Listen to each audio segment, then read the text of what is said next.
So the compression test is a 1 foot by 1 foot. So my saw's got, 30 centimeters. Right?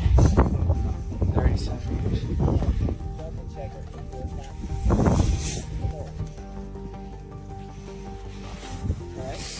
So what we did here, guys, is we isolated this column completely, 1 foot by 1 foot. And I'm gonna tap on it and see how easily it fails, which is a good idea for how sensitive the slab is to triggering.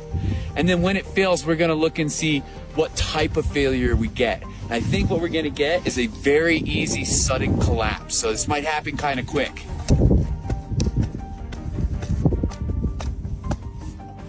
Sudden collapse.